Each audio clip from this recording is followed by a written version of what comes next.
how do you have a conversation with men about gender? Well, start by having a conversation with men and about things that are really relevant to them and their lives.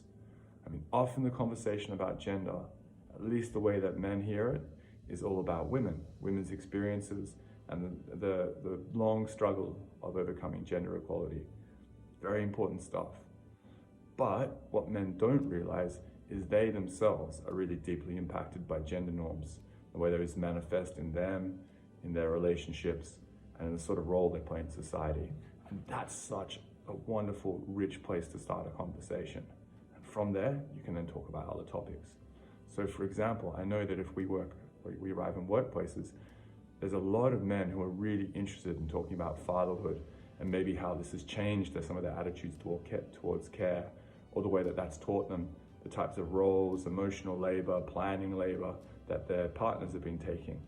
Or men who in that situation are struggling to, like, how do they explain this to their boss or their peers, that they're going to take time out, that they need to be flexible, they've got a different role. And that's a conversation about gender norms and about how those show up in the workplace. And it's one that's really personal to a lot of men, and it's one that actually helps us then to have bigger conversations about, well, how has society been structured? What are the expectations on women? Maybe how women are presumed to be taking on those roles, or the ways in which women in the workplace can be overlooked for promotions because they're mothers. Is there like a double standard there and bias going on? So start by talking with men, start with these conversations that they relate to, and then show the ways that that can actually extend out and focus on how these gender norms are more harmfully impacting upon women and girls and people from marginalized genders.